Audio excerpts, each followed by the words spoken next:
Est-ce qu'il reste une question avant qu'on laisse la parole à Jean-Didier Le Caillon? Non, bien. Écoutez, je vous propose qu'on parte, c'est assez logique en fait de passer à vous, puisque les questions vous étaient presque déjà adressées. Jean-Didier Le Caillon, vous êtes universitaire, économiste, et vous avez consacré une partie de vos travaux à la dimension économique de la politique familiale, et vous avez notamment investir dans la famille. On va vous laisser la parole pendant une demi-heure, et puis après quelques questions-réponses avant de conclure ce colloque. Je vous remercie la puissance invitante, et j'ai bien enregistré que vous façonniez en quelque sorte mon exposé. Alors je vais essayer de plier aux injonctions, mais enfin je vais quand même tâcher de rester fidèle à moi-même. Depuis ce matin, je me prépare à me faire des ennemis parce qu'en effet, je suis d'accord avec mon voisin de tout à l'heure, en tant qu'universitaire, je suis plutôt du côté des scientifiques, et donc je suis effectivement, comme cela vous a été dit ce matin, je m'interromps de chronomètre, sinon il n'y aura plus de sieste. Je suis plutôt dans le doute, dans le questionnement, et donc paraît-il, c'est comme ça qu'on se fait des ennemis. Et puis alors, j'encroche le micro.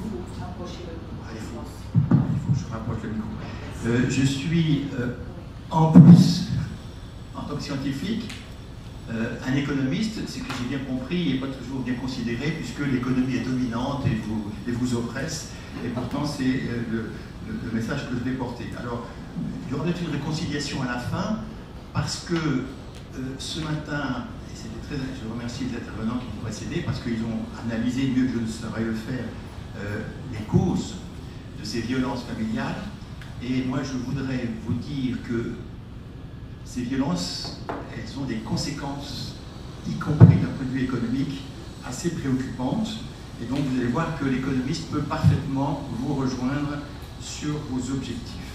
Alors, je vous propose j'ai retenu 6 thèmes pour essayer d'illustrer un peu mes propos. Peut-être qu'il y en a sur lesquels j'abrégerai en fonction du temps et d'autres que je vais rajouter à votre demande.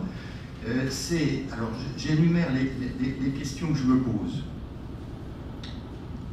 Pourquoi la famille devrait, c'est un conditionnel, être promue? Deuxième question, pourquoi elle ne l'est pas suffisamment? Là, je porterai le regard de l'économiste qui ne prétend pas à l'exhaustivité, mais d'un point de vue économique, il y a peut-être des raisons. Troisième question, existe-t-il des voies d'amélioration, toujours en matière d'analyse économique? C'est ma spécialité. Quatrièmement, ne faudrait-il pas relever d'abord et dénoncer un certain nombre de confusions qui nous conduisent à l'inefficacité malgré les bonnes intentions? Cinquièmement, y a-t-il des propositions de pistes pour l'action? Et j'espère avoir le temps de terminer sur les raisons d'espérer. Alors, en même temps, comme économiste scientifique, je ne suis pas un politique, donc moi je peux dire des choses très librement, je n'engage que moi-même, et donc attendez-vous à ce que je puisse éventuellement dire des choses que les politiques ne peuvent pas dire ou pas faire, mais je crois savoir que je m'adresse plutôt à des gens qui sont dans l'action, parce que je ne suis pas, et attendez-vous à ce que je vous passe le relais. C'est-à-dire quand j'aurai terminé, moi j'ai fait mon travail, et ça sera aux politiques maintenant de prendre le relais. Alors, premièrement, promouvoir la famille. Alors d'abord, premièrement, l'union de l'homme et de la femme permet d'assurer la reproduction, c'est-à-dire les naissances. Alors ça, d'un point de vue économique, c'est très important, puisque le dynamisme démographique, c'est démontré, c'est sourcé, comme on dit, est nécessaire au développement économique. Donc il faut déjà assurer cette union. Alors l'INSEE ne fait pas cette distinction homme-femme, vous me permettrez moi de la faire dès le début. Deuxièmement, la famille, c'est le milieu de vie dans lequel l'enfant qui est né, donc il a été produit, mais il peut épanouir ses capacités. Donc là, on introduit une notion de durée, c'est-à-dire cette notion d'investissement pour les économistes. Et cette notion d'investissement me conduit à relever un troisième point, l'importance du caractère stable et durable de cette union, de cet homme et de cette femme. Surtout en matière d'éducation, on va y revenir. C'est pas quelques mois, c'est plusieurs années, c'est un grand nombre d'années. Tous les parents ici présents peuvent en témoigner. Donc, caractère stable et durable, là aussi, il faudrait y revenir. Je fais en quelque sorte référence, l'expression ne m'appartient pas, hein, mais elle fait consensus. C'est la cellule de base de la société qui tombe. C'est-à-dire, cellule, c'est l'élément élémentaire, c'est le premier élément, c'est pas l'individu. On a beaucoup dénoncé l'individualisme aujourd'hui. Parler de cellule de base de la société s'agissant de la famille montre bien que ce n'est pas l'individu qui prime dans notre société, c'est-à-dire qu'on a une conception qui va dépasser l'individualisme et peut-être la notion d'institution familiale qui était également évoquée précédemment en faisant référence au mariage mériterait d'être posée pour réfléchir sur le sens qu'il faudrait redonner ou donner au mariage. Pourquoi la famille n'était pas promue, suffisamment défendue? C'était le deuxième point. Alors les économistes en fait ne parlent pas de famille, ils parlent de ménage. Parmi les ménages, il y a les ménages familiaux. 60% des ménages sont des ménages familiaux, ça regroupe, c'est 60% si j'y cumule, 25% couples sans enfants, ce sont des ménages familiaux, 25% couples avec enfants, on est déjà à 50, et les 10% restants, c'est les familles monoparentales. Quelle est la fonction principale considérée par les économistes des ménages? C'est de consommer. Quand vous parlez de consommation, vous parlez coût, c'est normal. Combien ça coûte? J'ai évoqué précédemment la notion d'investissement en parlant de la nécessité de la durée. Le critère d'un investissement n'est pas son coût. Le critère d'un investissement, c'est sa rentabilité. C'est-à-dire qu'on peut envisager de dépenser beaucoup si ça rapporte davantage. Alors, ce que je dirais, c'est, en tant qu'économiste, que la famille, ça coûte cher. Ça coûte très cher. Mais ça rapporte davantage. Ça, je le dis aux responsables politiques qui m'ont souvent objecté le fait que nous pensons que la famille mérite d'être promue, mais nous n'avons pas, ça coûte trop cher. Et ça a été dit par ma voisine il y a un instant. Et c'est pas moi qui dirais le contraire. Aujourd'hui, on parle de déficit public et de dette publique. Mais ça résulte du fait qu'on ne considère que la famille n'est qu'une source de consommation, un objet de consommation, et qu'on oublie la notion d'investissement, et c'est mon troisième point. Existe-t-il des voies d'amélioration en matière d'analyse économique? Je réponds oui. C'est de reconnaître que la famille produit. C'est ce qu'on appelle la production domestique. Tout à l'heure, il a été dit, être mère, ça ne vaudrait rien. Alors, ça n'a pas de prix, certes. Mais à force de dire ça n'a pas de prix, on en conclut que ça n'a pas de valeur. Or, ça a une énorme valeur, et ça, les économistes le démontrent en parlant de capital humain. Alors, le terme n'est peut-être pas très poétique, mais on a longtemps parlé dans la théorie économique du capital, qui est le capital physique, c'est-à-dire les machines, les outils nécessaires au développement. Et puis on s'est aperçu, c'est pas très ancien, c'est au deuxième partie du XXe siècle, que la théorie économique, les économistes ont progressé, et ils ont démontré que la croissance, le développement économique reposait aussi, et peut-être surtout, sur cet investissement dans le capital humain, dont les rendements, contrairement à d'autres investissements, dont les rendements sont croissants. Alors il y a des difficultés, et je suis obligé d'aller très vite, mais vous lirez mon livre si vous voulez avoir les sources et les explications. Première difficulté, c'est la définition. Derrière capital humain, vous voyez l'éducation, en fait, tout ce qui a été mentionné ce matin.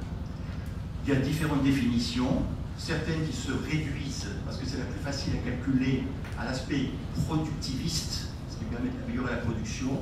Au sein de la famille, il y a bien plus que cela. Au-delà des connaissances, de la formation académique, il y a un savoir-être, l'apprentissage du vivre ensemble, de la relation, qui sont très importants, et c'est pas facile à mesurer. Mais prenons la définition de l'OCDE, comme quoi vous voyez, hein, je suis consensuel. L'OCDE nous dit, je cite, s'agissant de la définition, le capital humain, c'est l'ensemble des connaissances, qualifications, compétences et caractéristiques individuelles qui facilitent la création du bien-être personnel, social et économique. Et ce capital, il se forme pas seulement, mais d'abord au sein de la famille. Alors me dire que la famille ne produit rien me paraît être un non-sens scientifique. Quant à l'évaluation de ce capital humain, là aussi, les recherches qui sont récentes progressent, mais sont encore insuffisantes. Il y a différentes modalités. Là, on peut débattre sur la vraie mesure, mais il ne s'agit pas de toutes les manières de chiffrer à l'euro près ce que ça représente. Les ordres de grandeur sont tellement importants qu'il n'y a pas photo, si je peux exprimer ainsi, en ce qui concerne l'intérêt qu'il y aurait à se préoccuper de cette richesse qui est produite par la famille. D'autant plus que des travaux encore plus récents ont mis en évidence l'importance dans l'analyse économique du temps passé. Or, un parent, une mère, un père qui décide à un moment de sa vie de consacrer du temps à la famille, ça coûte cher. Ça coûte quoi? Ce que nous appelons un coût d'opportunité. Je renonce à une rémunération. Eh bien, cette renonciation doit être quelque part prise en considération. Alors, je ferai une remarque au terme de ce troisième point. Il y en a 6, donc vous voyez qu'on avance bien. J'espère que je ne suis pas trop rapide, mais je supprime plein de détails. Ça suscitera peut-être des questions, ou l'envie d'aller déjeuner plutôt. Non, mais on peut être scientifique et être réaliste, vous savez, hein, c'est pas incompatible. Donc, je disais que une remarque, une objection, que je sens venir déjà, comme je veux me réconcilier avec vous, je suis obligé d'anticiper, mais on ne fait pas des enfants pour la société, évidemment. Alors, on a une notion en économie, c'est la notion d'externalité, encore un mot barbare, mais qui veut bien dire ce qu'il veut dire. Combien de fois dans nos activités qui ont une finalité, on poursuit cette finalité et ça a des conséquences simultanées qui peuvent être bénéfiques ou maléfiques. L'externalité est positive quand la conséquence est bénéfique et elle est négative quand c'est au contraire. Prenons un exemple, une entreprise, son but n'est pas de polluer. Quand une entreprise pollue pour satisfaire un besoin, il se peut qu'en produisant, elle pollue l'air ambiant. On appelle ça une externalité négative. Donc les économistes se sont intéressés pour savoir comment on pouvait traiter de ces externalités.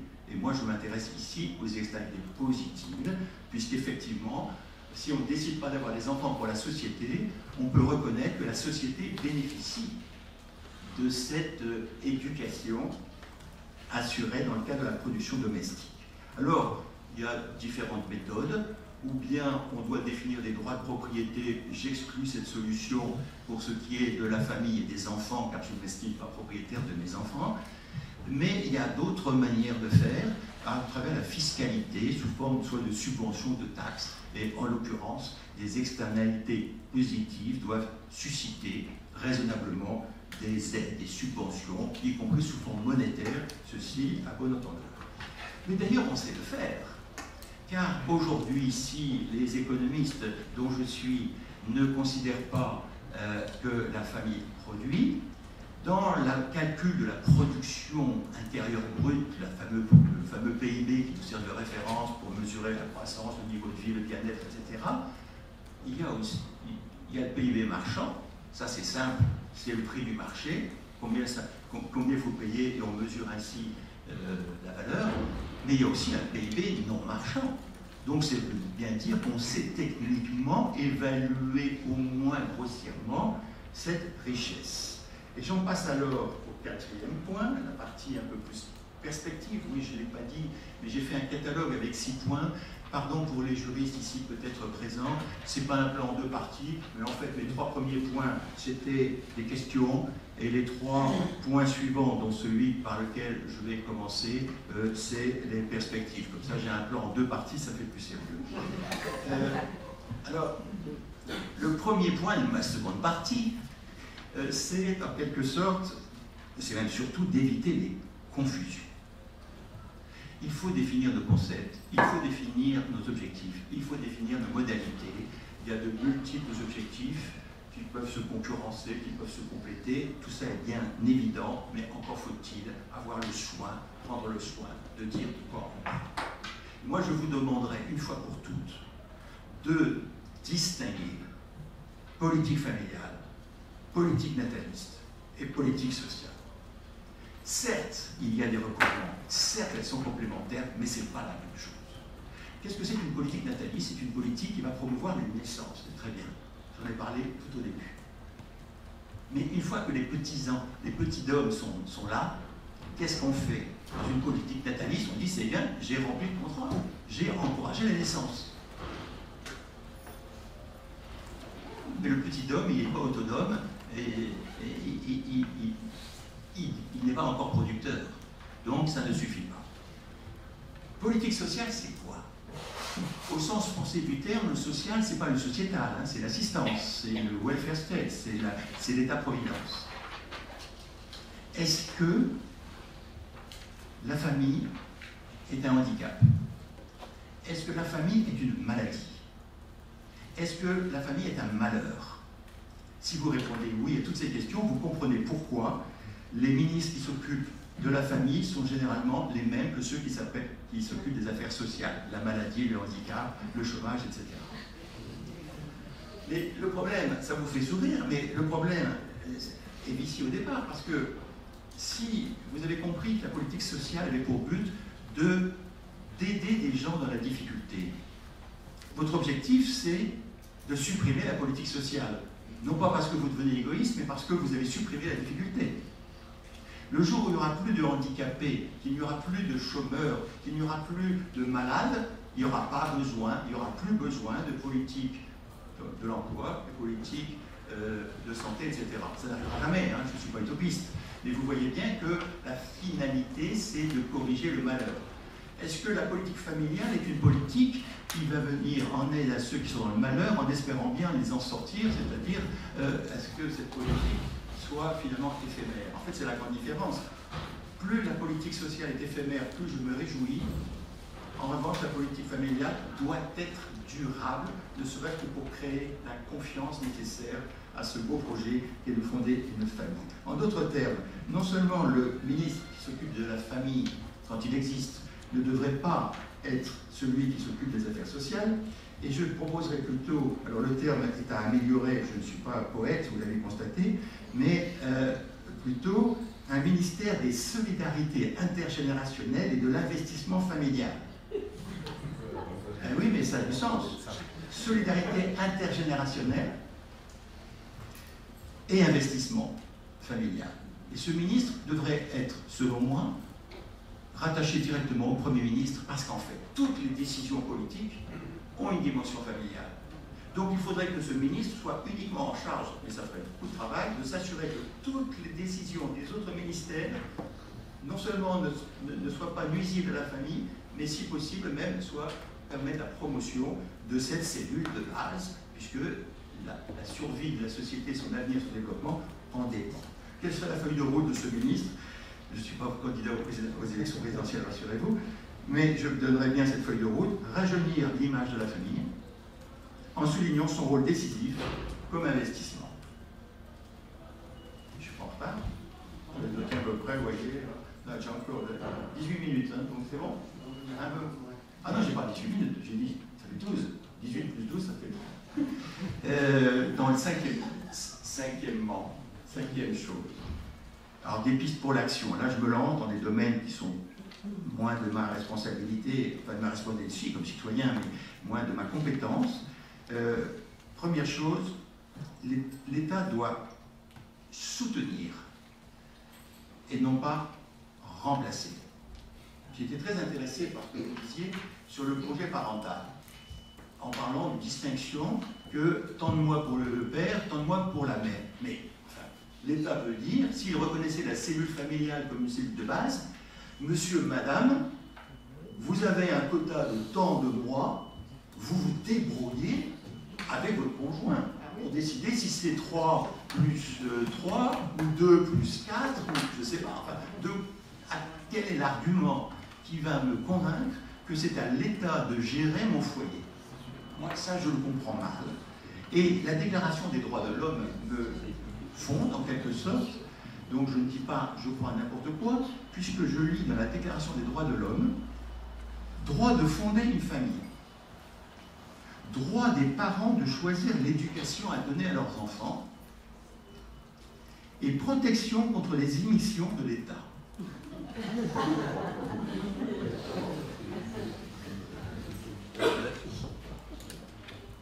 Mes propos peuvent vous paraître un peu pessimistes ou un peu sévères, ils sont peut-être sûrement un peu caricaturaux, schématiques, c'est normal, hein, on essaye de parcourir un champ qui est complexe et important, et il y a un existant, il y a des choses. Donc, pour agir, on pourrait déjà améliorer ce qui existe.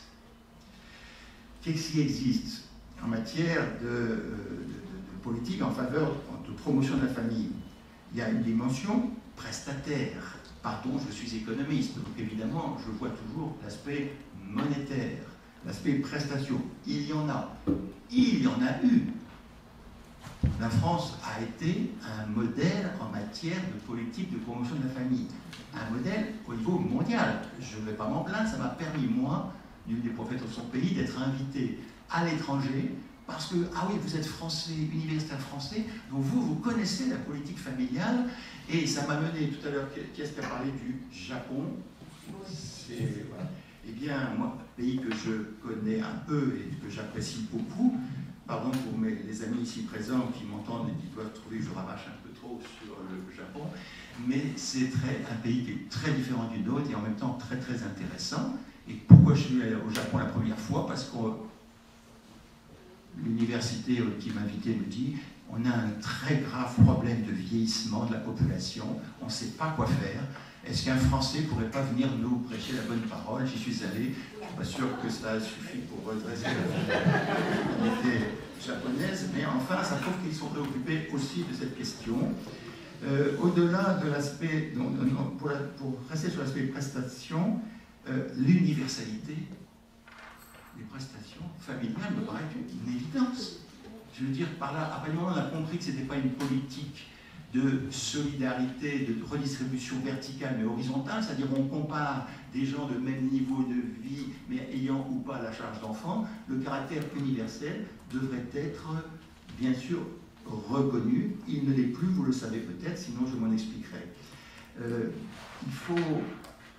Alors on ne peut pas... Alors j'ai siégé dans ça remonte à quelques années, dans le comité de pilotage de la conférence de la famille qui avait été instauré à la fin du XXe siècle par le Premier ministre de l'époque et qui était présidé par une magistrate, en la personne d'Hélène Gissereau, et on nous a demandé de travailler sur le renouveau de la politique familiale. Et nous avions experts, c'est là le petit couplet que je rajoute si vous me donnez 2 minutes pour c'est la parentale, puisque nous avions alors de différents horizons, scientifiques et j'étais le seul économiste, mais il y avait un sociologue, il y avait un démographe, il y avait un philosophe, etc. dans ce comité. Et nous avions beaucoup travaillé sur la politique familiale qui nous avait apparu trop complexe. Hein. Il y avait à l'époque, et je crois que ça a empiré, plus de 20 types de prestations. Et on voulait simplifier. On avait renoncé à une seule prestation parce que ça n'avait pas de sens. Mais on avait dit qu'il en faudrait au minimum 3. Et là, on faisait la distinction entre la solidarité, la dimension sociale, aider les familles qui sont dans le besoin, couvrir les coûts, ça a été dit, ça coûte cher, donc il y a des coûts peut-être à prendre en considération au titre des fameuses externalités positives, et puis la reconnaissance de la production. Et à partir du moment où on considère qu'il y a une véritable production, eh bien là, on peut introduire alors, la notion de salaire parental, de salaire familial, que sais-je encore. Si le terme salaire choque, on peut trouver une autre expression. Je pense même qu'il faudrait, ça on ne l'avait pas dit dans le comité Gisserot, mais le mettre dans un cadre plus global d'un contrat en quelque sorte, droits et devoirs, responsabilité, liberté. Mais effectivement, c'était d'ailleurs l'origine des allocations familiales. Je dois vous rappeler que les allocations familiales ont été fondées, pas par l'État, par des patrons.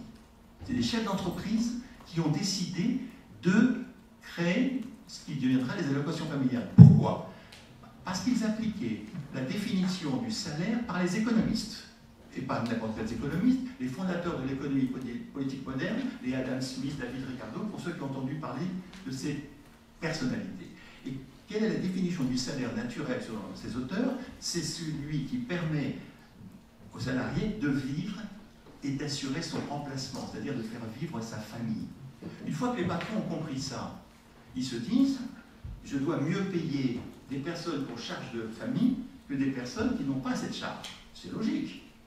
Mais vous voyez immédiatement l'inconvénient, c'est que si vous appliquez cette mesure, je ne vais, moi, patron, n'embaucher que des célibataires sans enfants, plutôt que des pères ou des mères de famille avec beaucoup d'enfants, puisqu'il faudrait que je paye plus les seconds que les premiers. Donc ça ne marche pas. Donc ces patrons, tout concurrents qu'ils étaient, se sont réunis, ont dit, qu'est-ce qu'on fait?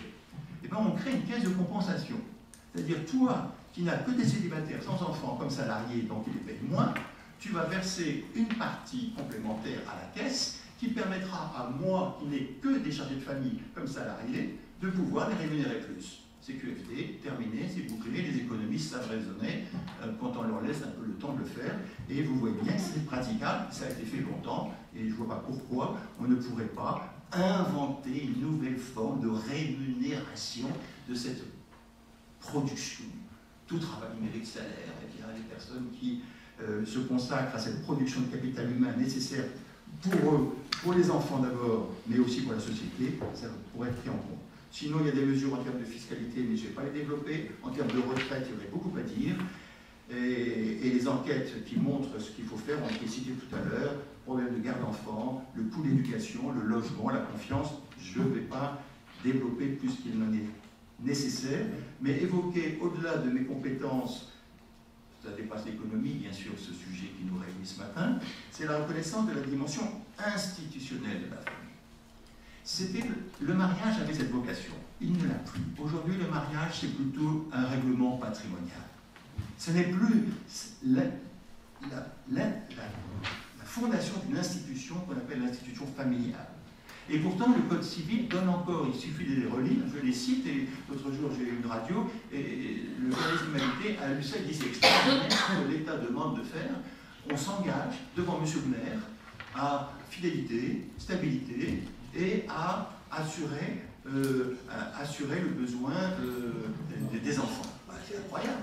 Et donc, enfin c'est incroyable, je trouve ça extraordinaire, mais c'est encore maintenu, j'espère que ça sera supprimé. Moi je crois qu'il faudrait réfléchir sur, avec des juristes bien sûr, sur le sens du mariage.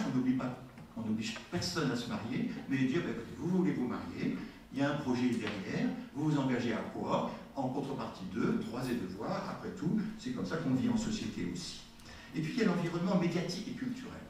Alors, sociétal, diraient certains, il faut valoriser la maternité, vous l'avez très justement dit, et expliqué bien mieux que je ne saurais le faire, mais ça fait partie aussi de la production domestique. Oui, les parents créent de la richesse quand ils restent chez eux. Oui, créer une entreprise, vous voyez, fonder une famille, c'est créer une entreprise. Et ça fait faire beaucoup de métiers, vous savez. Et là, il y a un manque de confiance, parce que la politique familiale, pour ce qu'il en reste, elle change tous les 3 ou 4 ans.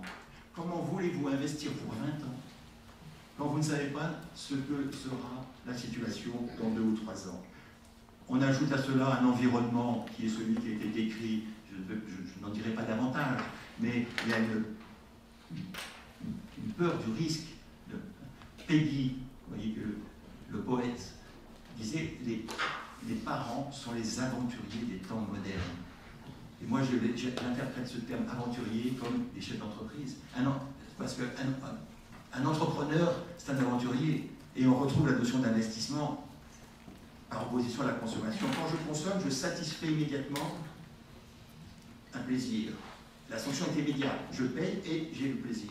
Un investissement, je paye d'abord et j'espère que demain, j'aurai un retour. Donc, il y a une prise de risque. Eh bien, c'est peut-être cela qui nous manque le plus. Mon 6e point sera ma conclusion, puisque j'ai 1 minute et demie. Exactement. Vous savez, je fais la statistique. Donc, pas plus. Quels sont les avantages à attendre de ce que je voudrais mettre en évidence? D'abord, de satisfaire le désir d'enfant. Et oui, il y a quand même un désir d'enfant. Les couples désirent 2,3 enfants pour la décimale en moyenne. Ils en ont 1,8. Il y a quand même une différence. Il n'y a pas besoin d'être un grand statisticien pour voir que ça fait 0,5 enfants par couple qui manquent. Donc il faudrait le satisfaire, au moins ceux qui les veulent. Il ne s'agit pas d'obliger. Ensuite, il faut assurer l'avenir à long terme. La croissance démographique assurera l'avenir à long terme. La famille, enfin, est plébiscitée dans tous les sondages. On a encore eu cette semaine récemment, montre que c'est une valeur, c'est un désir, c'est un refuge. Alors ne disons pas qu'être parent, être mère, ça ne vaut rien. Et puis, et ce sera mes 2 derniers propos, il y a une question de temporalité. La famille, c'est du temps long. L'investissement dans la famille, c'est du temps long. Et c'est vrai qu'elle se disait dans le long terme, nous sommes tous morts, ce qui est vrai. Et peut-être que les hommes politiques ont des échéances un peu plus immédiates que le très long terme, c'est dommage. Et donc cette temporalité de la société est très dure pour ceux qui veulent des enfants. Renoncer à avoir un enfant, quelque part, c'est renoncer à avoir un avenir. En tant qu'économiste, je voudrais contribuer modestement à assurer l'avenir de la France, de la société, du monde, que sais-je encore. Et je vous souhaite un bon appétit. Merci beaucoup.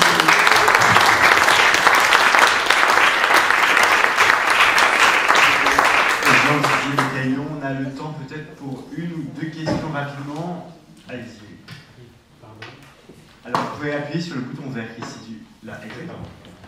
Un grand merci professeur pour cette excellente présentation.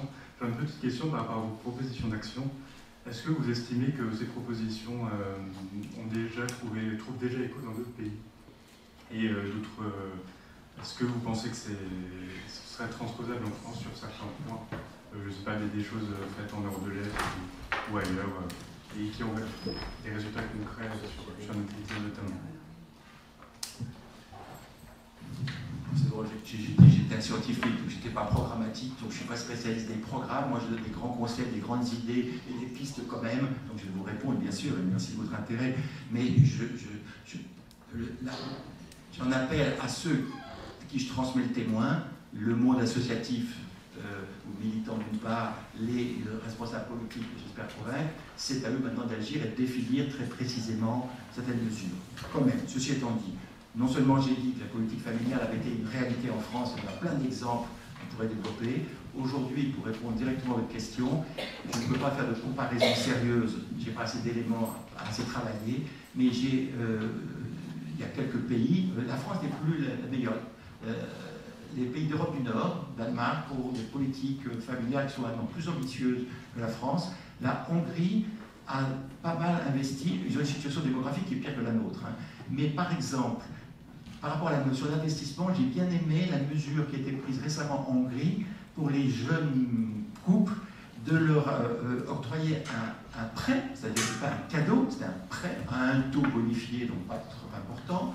Et ce qui est très intéressant, puisque l'investissement implique un pari, on n'est jamais sûr que ça réussisse, en fait, on réduit les échéances et les remboursements effectués au fur et à mesure que les enfants arrivent.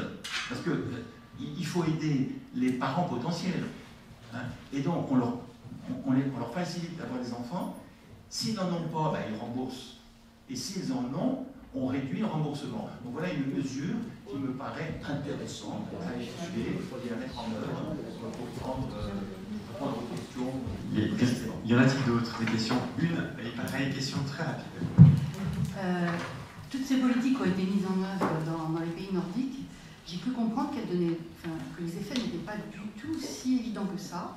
C'est-à-dire que certes, on promet de l'argent aux parents, aux mamans notamment, qui investiront, j'ai économiste, ça ne vous choquera pas, mais dans 1, 2 ou 3 enfants, mais que finalement, c'est quand même assez lent, et que le problème qui est à la base, c'est plutôt l'image qui est renvoyée par ces femmes qui font ce choix.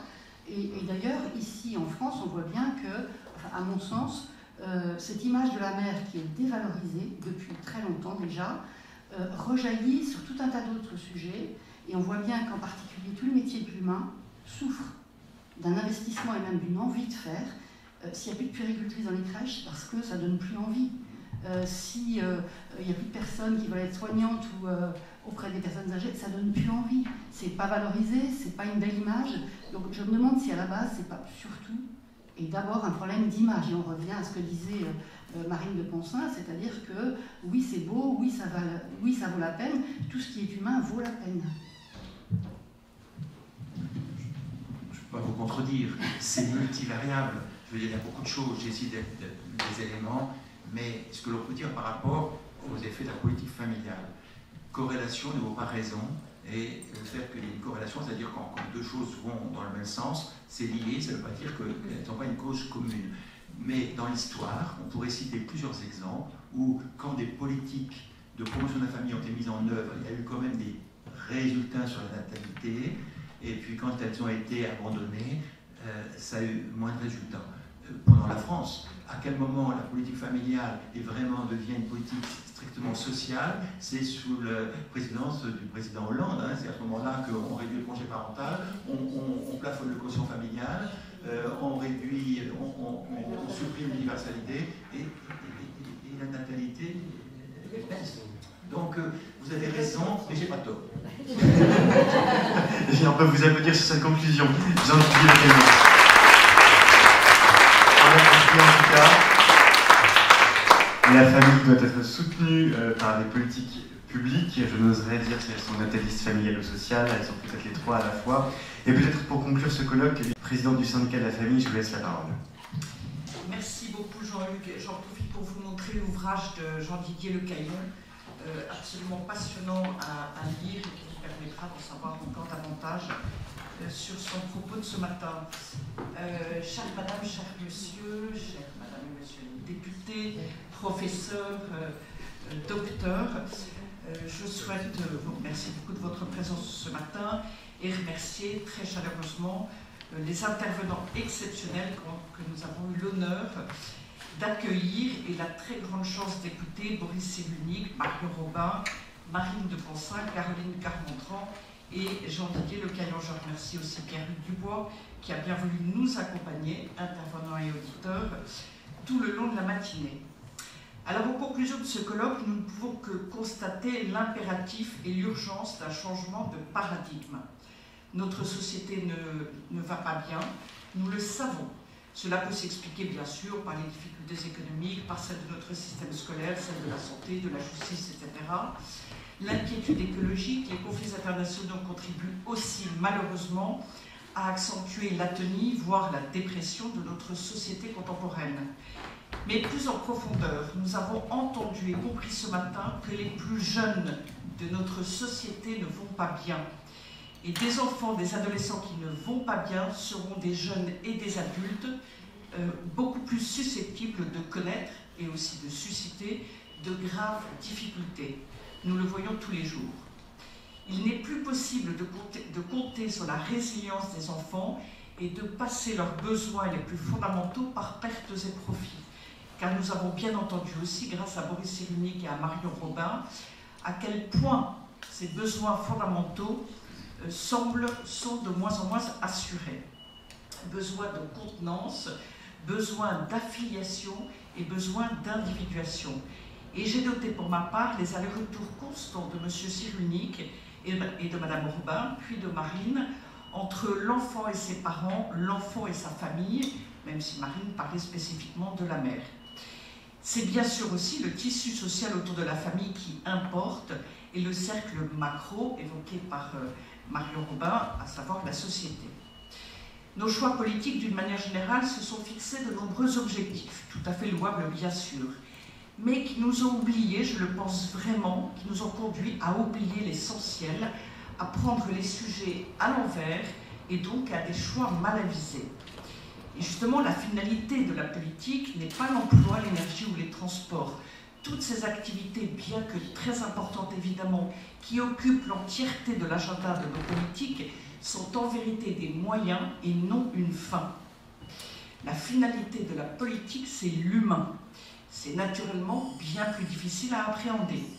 L'humain ne rentre pas dans des cases et des formules, même avec tout le talent de Jean-Didier Le Caillon. L'humain change l'horizon, change cet horizon. Il change la donne, il remet la perspective dans le bon sens et rend tout son sens à l'action politique.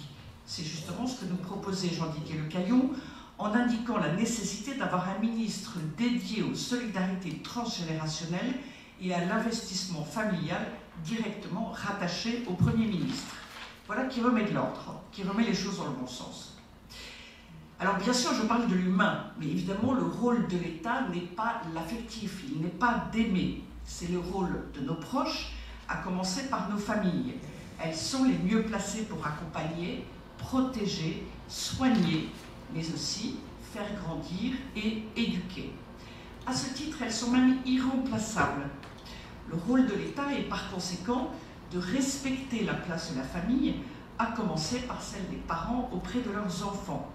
Et mieux, le rôle de l'État est même d'encourager et de soutenir les parents, de faciliter leurs tâches éducatives. La famille est en outre pleine et faite d'humanité, elle a ses fragilités. Cela nécessite d'autant plus un soutien de la part de l'État. Pour que nos enfants grandissent bien, pour qu'ils deviennent des adultes respectueux les uns des autres et responsables, c'est l'objectif de l'éducation, pour une société solidaire et pacifiée, il n'y a qu'une seule possibilité. Commencer en aidant la famille à éduquer ses enfants, entourer les familles et, j'allais dire, démultiplier les familles en soutenant la natalité pour recréer ce tissu social que nous a évoqué Marion Robin, dont chaque famille a besoin pour tenir et pour assurer ses fonctions auprès de l'enfant. La politique familiale, comme l'a développé Jean-Didier Le Caillon, est donc absolument cruciale. Et pour reprendre le titre de l'un des premiers de ses excellents livres, la famille redeviendra alors la source de la prospérité.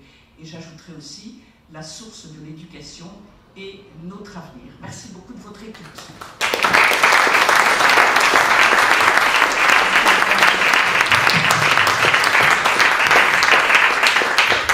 Merci à tous. Et je crois que le mot de la fin, c'est Jean-Didier Le Caillon. Bon appétit.